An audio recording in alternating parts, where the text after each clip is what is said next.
दोस्तों आप सभी को प्यार भरा नमस्कार। शेयर की पाठशाला बाय आरपीएस में आप सबका स्वागत है। चैनल पर पहली बार आए हैं तो चैनल को सब्सक्राइब कीजिए, वीडियो को लाइक कीजिए और शेयर कीजिए। आपके लाइक मुझे और भी ज़्यादा मेहनत करने के लिए मोटिवेट करते हैं। दोस्तों आज के इस नए वीडियो में आप सभी का स्वागत है। आज मैं बात करने वाला हूँ मार्केट की एक फाइनेंस सेक्टर की बहुत बेहतरीन कंपनी के बारे में, जो लार्ज कैप कैटेगरी की कंपनी है और वो कंपनी का नाम है बजाज फाइनेंस। बजाज फाइनेंस ने आज अपने क्वार्टरली रिजल्ट्स को अनाउंस कर दिया है। बजाज फाइनेंस के शेयर होल्डर्स के लिए सबसे पहले खुशखबरी, कंपनी ने अपने शेयर होल्डर्स के लिए एक अच्छा ही डिविडेंड दिया है। डिविडेंड कंपनी ने 20 रुपये का पर शेयर डिविडेंड अनाउंस किया है कंपनी ने, जो कि इसकी फेस वैल्यू के अकॉर्डिंग 1000% का है, जो अपने आप में बहुत बड़ी बात है। और कंपनी की करंट फेस वैल्यू 2 रुपये पर शेयर की अकॉर्डिंग है। और कंपनी ने ये भी बताया है कि कंपनी का जो एनुअल जनरल मीटिंग होनी है उसमें शेयर होल्डर्स का अप्रूवल मिलना बाकी है, और ये अप्रूवल जब मिल जाएगा तो 1 अगस्त से लेकर के 2 अगस्त तक जो है कंपनी के शेयर होल्डर्स के अकाउंट में, जिन लोग का भी नाम उस टाइम पे लिस्ट में शो हो रहा होगा, उन लोगों को ये डिविडेंड क्रेडिट कर दिया जाएगा। तो ये गुड न्यूज़ है कंपनी के शेयर होल्डर्स के लिए कि उन्हें डिविडेंड अनाउंस हुआ है। अब इसके साथ ही साथ हम बात करते हैं, बजाज फाइनेंस एक H2B2 कैटेगरी का शेयर है। H2B2 मतलब Bajaj finance and Bajaj Finserv. B2 में 2 Bs हैं, जहां फर्स्ट बी है बजाज फाइनेंस, सेकंड बी है बजाज फिनसर्व, एंड H2 में फर्स्ट H है HDFC bank and second H है HDFC। तो ये H2B2 है। हालांकि H2B2 में से H2 जो है कुछ टाइम बाद मर्ज होकर के ओनली H रह जाएगा, और ये B2, ये दोनों बहुत ही फेवरेट हैं। बहुत सारे जो लॉन्ग टर्म शेयर होल्डर्स होते हैं उनके अकाउंट में आपको H2B2 के शेयर ज़रूर मिलेंगे। फाइनेंस सेक्टर के सबसे बेहतरीन जोड़ी मानी जाती है ये, क्योंकि ये दो, अगर आपका पोर्टफोलियो कभी डाउन भी हो रहा होगा तो ये दो शेयर्स आपके पोर्टफोलियो को होल्ड करके रखने की ताकत रखते हैं कि वो रेड में ना जाने पाए और वो ऑलवेज ग्रीन में बना रहे। तो इतने बेहतरीन शेयर है, बहुत ही अच्छे रिटर्न्स रहते हैं बजाज फाइनेंस के। मैं आपको आगे भी दिखाऊंगा कि इसने एनुअली क्या रिटर्न्स दिए हैं अपने शेयर होल्डर्स को, और 5 ईयर्स में जब पैंडेमिक की सिचुएशन आई उस टाइम भी कितना डाउन रहा और फिर उसके बाद कितनी अच्छी ग्रोथ दिखाई है। तो अब हम बात करते हैं आगे कंपनी के रेवेन्यूज़ के बारे में। देखिए कंपनी का जो रेवेन्यूज़ हम देख रहे हैं ये कंसोलिडेटेड है स्टेटमेंट, और ये जो रेवेन्यू पूरे स्टेटमेंट की जो वैल्यूज़ हैं ये सारे वैल्यू करोड़ों में हैं। तो इनकम में बात करते हैं। इनकम जो है कंपनी का रेवेन्यू फ्रॉम ऑपरेशन जब हम देखते हैं तो टोटल रेवेन्यू फ्रॉम ऑपरेशन रहा 8,626 का। लास्ट क्वार्टर में ये 8,532 का था, और Q4 लास्ट ईयर का ये 6,850 का था। तो यहाँ आप देख सकते हैं क्वार्टर ऑन क्वार्टर बेसिस पे भी कंपनी की ग्रोथ है। लास्ट ईयर Q4 से भी काफ़ी अच्छी ग्रोथ है कंपनी की, लगभग आप कह सकते हैं 1800 करोड़ की ग्रोथ है। कंपनी की अदर इनकम की बात करें तो कंपनी का इस क्वार्टर का अदर इनकम 3.71 का है, लास्ट क्वार्टर का 2.48 है, लास्ट ईयर Q4 का 4.32 है। तो लास्ट क्वार्टर से तो कंपनी की ग्रोथ है अदर इनकम के मामले में, बट लास्ट ईयर Q4 से थोड़ा सा डाउन है ये। तो टोटल इनकम की बात करें तो 8,630 है इस क्वार्टर का, लास्ट क्वार्टर का 8,535 है, और लास्ट ईयर Q4 का 6,854 का है। कंपनी के एक्सपेंसेस की बात करें तो इसमें finance cost, fee and commission expenses add हैं, employ benefit expenses, other expenses and depreciation and amortisation expenses, ये सारे एक्सपेंसेस इसमें ऐड किए गए हैं। तो कंपनी के टोटल एक्सपेंसेस इस क्वार्टर के 5,364 के हैं, लास्ट क्वार्टर का 5,667 है, और लास्ट ईयर Q4 का 5,032 का है। तो कंपनी का प्रॉफिट बिफोर टैक्स बात करते हैं तो ये इस क्वार्टर का 3,265 है, लास्ट क्वार्टर में 2,867 का था, और लास्ट ईयर Q4 में 1,822 का था। तो यहाँ क्वार्टर ऑन क्वार्टर बेसिस पे भी कंपनी का प्रॉफिट बिफोर टैक्स काफ़ी अच्छा है, और लास्ट ईयर Q4 से कंपनी ने बहुत ही अच्छी ग्रोथ दिखाई है। कंपनी के टैक्स एक्सपेंसेस की बात करें तो यहाँ करंट टैक्स और डिफर्ड टैक्स को ऐड किया गया है। तो कंपनी का टोटल टैक्स एक्सपेंस रहा है 845 का, लास्ट क्वार्टर में ये 742 का था, लास्ट ईयर Q4 में ये 475 का था। तो क्वार्टर ऑन क्वार्टर बेसिस देखिए कंपनी के प्रॉफिट जब इंक्रीज़ हुए तो कहीं ना कहीं कंपनी के एक्सपेंसेस भी इंक्रीज़ होते हैं, और लास्ट ईयर Q4 से भी कंपनी के एक्सपेंस जस्ट डबल हो गए हैं।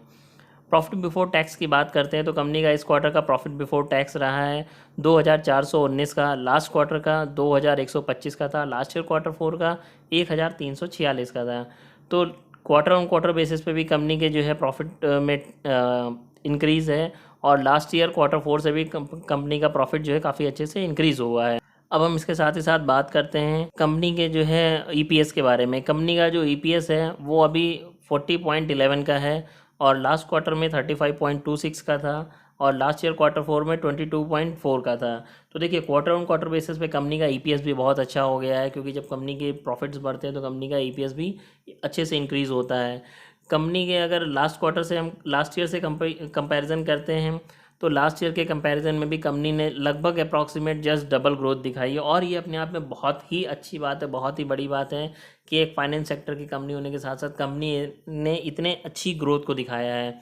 मैं तो यूँ कहूँगा कि ये कंपनी की हाईएस्ट ग्रोथ रही है, हाईएस्ट एवर ग्रोथ रही है जो अब तक कंपनी ने दिखाया है जब से कंपनी मार्केट में आई है। अब हम बात करते हैं कंपनी के कुछ और पैरामीटर्स के बारे में। अभी मैं आपसे बता ही रहा था कंपनी ने अपने हाईएस्ट एवर रिजल्ट्स को शो किया हुआ है, तो कंपनी ने अपने स्टेटमेंट में भी ये वर्ड का यूज़ किया है, highest ever consolidated profit after tax company का रहा है 2420 करोड़ का इस क्वार्टर का। और कंपनी का अगर हम बात करें highest ever consolidated profit after tax company का 7028 का रहा है इस ईयर के कंप्लीट होने पे, यानी इस फाइनेंशियल ईयर का। Highest ever consolidated asset under management company का 1,97,452 करोड़ का रहा। अब हम बात करते हैं कंपनी के कुछ और पॉइंट्स के बारे में। जहां कंपनी के न्यू लोन बुक की अगर बात करें तो कंपनी ने इस फाइनेंशियल ईयर के ड्यूरेशन में 15% से अपनी लोन बुक को इंक्रीज़ किया हुआ है। कस्टमर फ्रेंचाइजीज़ के मामले में कंपनी ने 19% की ग्रोथ को दिखाई है।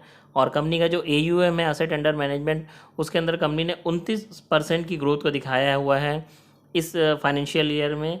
और कंपनी का नेट इंटरेस्ट इनकम इंक्रीज़ हो चुका है 30% से, जो कि अपने आप में एक बहुत अच्छी बात है। टोटल ऑपरेटिंग एक्सपेंसेस की बात करें, operating expenses to net interest income, ये कंपनी के 34% के रहे हैं, 34.6% रहा है। As against last year quarter 4 में 34.5% था।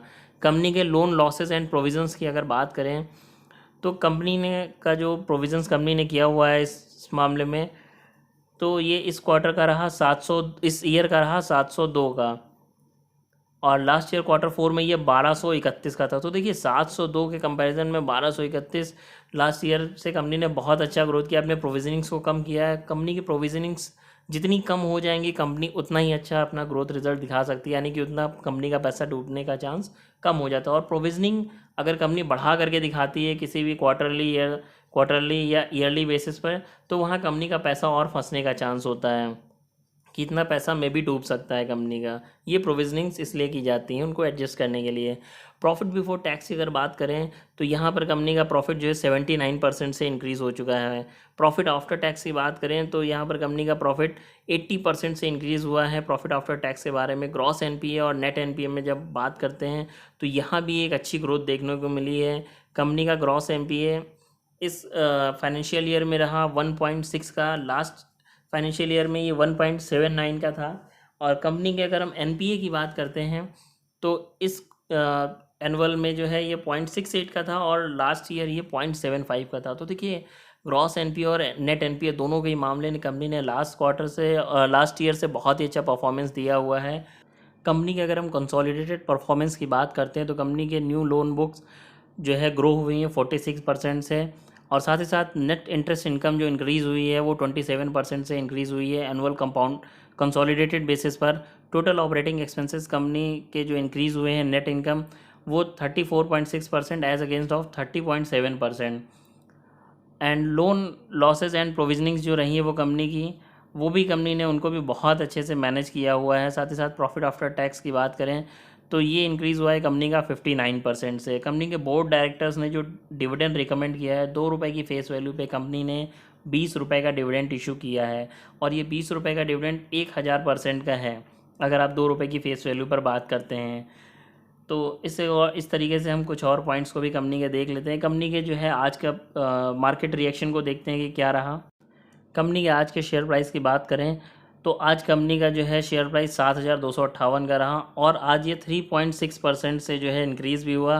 कंपनी का आज जो है काफ़ी अच्छा परफॉर्मेंस दिखाया कंपनी ने मार्केट के अंदर, और आज मार्केट भी थोड़ा सा बेटर था लास्ट प्रीवियस डेज से। पास्ट मंथ की बात करें तो कंपनी ने अब तक 3.6% का जो है ग्रोथ दिखाई। 6 मंथ में कंपनी थोड़ा सा डाउन रही, -3% रहा। और जब 1 ईयर की हम बात करते हैं तो कंपनी ने लास्ट 1 ईयर में 50% की ग्रोथ को दिखाया, जो अपने आप में एक बहुत अच्छी बात होती है। अगर आप 5 साल के ड्यूरेशन की बात करते हैं तो कंपनी ने 468% का जो है रिटर्न दिया है, जो कि अपने आप में बहुत बड़ी बात है। और इसी लास्ट 5 साल के ड्यूरेशन में कंपनी का शेयर प्राइस पैंडेमिक सिचुएशन में डाउन होकर के 1800 से 1900 के बीच में भी चला गया था। सोचिए वहाँ से कंपनी ने कितनी अच्छी ग्रोथ को दिखाया और 1800-1900 के ड्यूरेशन से उठ करके कंपनी 7000 तक गई और इवन 8000 तक भी कंपनी ने अपने मार्केट को टच कर लिया था। कंपनी का जो मैक्सिमम अभी तक आप देखेंगे वो रिटर्न मिला है शेयर होल्डर्स को 1,26,136% का ऑल टाइम रिटर्न है। अपने आप में एक बहुत बड़ी बात है। कंपनी जब से आई हुई तब से जो है कंपनी ने इतने अच्छे रिटर्न्स दिए अपने शेयर होल्डर्स को, जो अपने आप में एक बहुत अच्छी बात होती है। देखिए मैं ये मानता हूँ कि आपको लग सकता है कि इस कंपनी का शेयर प्राइस थोड़ा सा महंगा है, आप इतने में और छोटे शेयर्स को बहुत ज़्यादा बल्क क्वांटिटी में भी ले सकते हैं, 7,000 रुपये कम नहीं होते हैं। बट आपका एक ये शेयर और आपकी किसी छोटी कंपनी के बहुत सारे शेयर्स, जितना ये एक शेयर आपको प्रॉफिट दे सकता है टोटल ऑल वैल्यू रुपीज़ में, उतने वो कई सारे शेयर्स मिलकर भी नहीं दे सकते। यही है बजाज फाइनेंस की एक खूबी।